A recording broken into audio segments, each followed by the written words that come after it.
Hi dears, welcome back to my channel. അപ്പോൾ ഇന്ന് സവാളയും കിഴങ്ങും ചിക്കനൊക്കെ വെച്ചിട്ട് വളരെ ഈസി ആയിട്ട് മിനിറ്റുകൾ കൊണ്ട് തയ്യാറാക്കി എടുത്തിട്ടുള്ള ഒരു അടിപൊളി സ്നാക്കുമായിട്ടാണ് വന്നിട്ടുള്ളത്. അപ്പോൾ നമുക്കിത് എങ്ങനെയാണ് തയ്യാറാക്കുന്നതെന്ന് കണ്ടു നോക്കാം.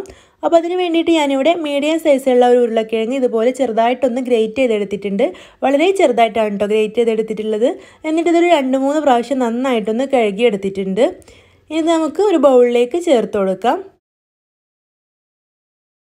ഇനി ഞാൻ ഇതിലേക്ക് ചേർത്ത് കൊടുക്കുന്നത് സവോളയാണ്. അപ്പോൾ ഒരു മീഡിയം സൈസുള്ള സവോള ഇതുപോലെ നീളത്തിലൊന്ന് കട്ട് ചെയ്തെടുത്തിട്ടുണ്ട്. അതിൻ്റെ കൂടെ തന്നെ കുറച്ച് കറിവേപ്പില ഇതുപോലെ ചെറുതായിട്ടൊന്ന് കട്ട് ചെയ്തതും കൂടെ ചേർത്ത് കൊടുത്തിട്ടുണ്ട്.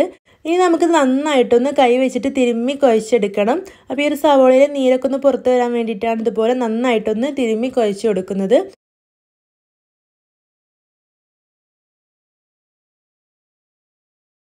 അപ്പോൾ ഞാനിതുപോലെ ചെയ്തെടുത്തിട്ടുണ്ട്. ഇനി നമുക്കിതിലേക്ക് ബാക്കിയുള്ള ചേരുവകളെല്ലാം ചേർത്ത് കൊടുക്കാം. അപ്പോൾ ഇനി ഇതിലേക്ക് ചേർത്ത് കൊടുക്കുന്നത് എരിവിന് ആവശ്യമായിട്ടുള്ള മുളക് പൊടിയാണ്. അപ്പോൾ ഞാനിവിടെ ഒരു 1/4 ടീസ്പൂൺ മുളക് പൊടി ചേർത്ത് കൊടുക്കുന്നുണ്ട്. അപ്പോൾ നിങ്ങൾക്ക് ഇതിന് പകരം പച്ചമുളകും ചേർത്ത് കൊടുക്കാം കേട്ടോ. ഇനി ഇതിലേക്ക് ഒരു 1/2 ടീസ്പൂൺ ഗരം മസാല ചേർത്ത് കൊടുത്തിട്ടുണ്ട്. ഇനി ആവശ്യത്തിനുള്ള ഉപ്പും കൂടെ ചേർത്ത് കൊടുക്കണം. ഇനി ഇതിലേക്ക് ഒരു 2 പിഞ്ച് സോഡാപ്പൊടി ചേർത്ത് കൊടുത്തിട്ടുണ്ട്. അപ്പോൾ സോഡാപ്പൊടി ഓപ്ഷനാണ്, നിങ്ങൾക്ക് താല്പര്യമില്ലെങ്കിൽ സ്കിപ്പ് ചെയ്യാം. അപ്പോൾ ഈ ഒരു സോഡാപ്പൊടിയും ഇവിടെ ചേർത്ത് കൊടുത്തിട്ടുണ്ട്. ഇനി നമുക്കിതിലേക്ക് ചേർത്ത് കൊടുക്കേണ്ടത് ഇഞ്ചി വെളുത്തുള്ളി പേസ്റ്റാണ്. അപ്പോൾ ഞാനിവിടെ ഒരു 1/2 ടീസ്പൂൺ ഇഞ്ചി വെളുത്തുള്ളി പേസ്റ്റ് കൂടെ ചേർത്ത് കൊടുത്തിട്ടുണ്ട്.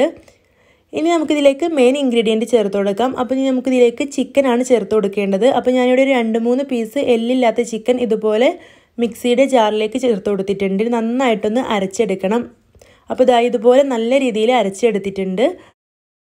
അപ്പോൾ ഈ ഒരു ചിക്കൻ ഇതുപോലെ അരച്ചിട്ട് ചേർത്ത് കൊടുക്കുമ്പോൾ ഈ ഒരു സ്നാക്ക് നല്ല ടേസ്റ്റാണ് ഉണ്ടാവുക. അപ്പോൾ എല്ലാവരും ഇതൊരു തവണയെങ്കിലും ട്രൈ ചെയ്ത് നോക്കണം. അപ്പോൾ ഈ ഒരു ചിക്കൻ ഇതിലേക്ക് ചേർത്ത് കൊടുത്ത ശേഷം നമുക്ക് വീണ്ടും കൈ വെച്ചിട്ട് നന്നായിട്ടൊന്ന് മിക്സ് ചെയ്തെടുക്കാം.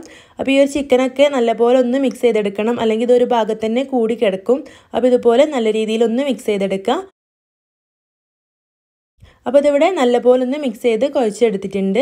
ഇനി നമുക്കിതിലേക്ക് ആവശ്യത്തിനുള്ള പൊടികൾ ചേർത്ത് കൊടുക്കണം. അപ്പോൾ ഞാനിവിടെ ആദ്യം ഒരു 4 ടേബിൾ സ്പൂൺ മൈദപ്പൊടിയാണ് ചേർത്ത് കൊടുക്കുന്നത്. അപ്പോൾ ഈ ഒരു മൈദപ്പൊടിക്ക് പകരം നിങ്ങൾക്ക് കടലപ്പൊടിയോ ഗോതമ്പ് പൊടിയോ ഒക്കെ ചേർത്ത് കൊടുക്കാം കേട്ടോ. കടലപ്പൊടി ചേർത്ത് കൊടുക്കുമ്പോൾ പകുതി കടലപ്പൊടിയും പകുതി മൈദപ്പൊടിയും എന്നുള്ള അളവിൽ വേണം ചേർത്ത് കൊടുക്കാൻ. ഇനി ഇതിലേക്ക് ഞാൻ 1 ടേബിൾ സ്പൂൺ കോൺഫ്ലവർ കൂടെ ചേർത്ത് കൊടുത്തിട്ടുണ്ട്. അപ്പോൾ ഈ ഒരു കോൺഫ്ലവർ ചേർത്ത് കൊടുക്കുന്നത് നല്ല ക്രിസ്പി ആയിട്ട് കിട്ടാൻ വേണ്ടിയിട്ടാണ്.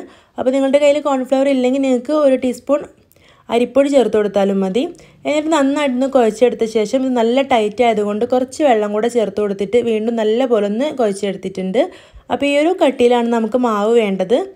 ഒരുപാട് വെള്ളം ചേർത്ത് കൊടുത്ത് മാവ് ലൂസ് ആവാതെ ശ്രദ്ധിക്കണം.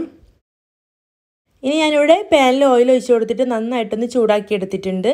ഇനി ഇതിലേക്ക് നമ്മൾ പക്കോടയൊക്കെ തയ്യാറാക്കി എടുക്കുന്ന പോലെ തന്നെ കുറച്ച് മാവ് കൈകൊണ്ട് ഇതുപോലെ ഒന്ന് നുള്ളിയിട്ട് കൊടുക്കാം.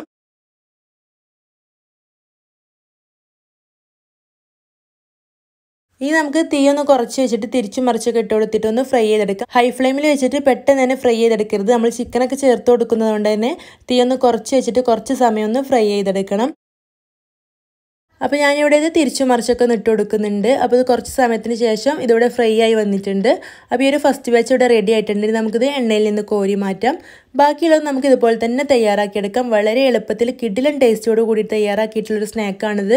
എല്ലാവരും തയ്യാറാക്കി നോക്കിയിട്ട് അഭിപ്രായം കമൻറ്റായിട്ട് അറിയിക്കണം. വീഡിയോ നിങ്ങൾക്ക് ഇഷ്ടമായിട്ടുണ്ടെങ്കിൽ മറക്കാതെ ലൈക്ക് ചെയ്യണം. ചാനൽ സബ്സ്ക്രൈബ് ചെയ്യാതെ കാണുന്നവരുണ്ടെങ്കിൽ ഒന്ന് സബ്സ്ക്രൈബ് ചെയ്തിട്ട് സപ്പോർട്ട് ചെയ്യണം.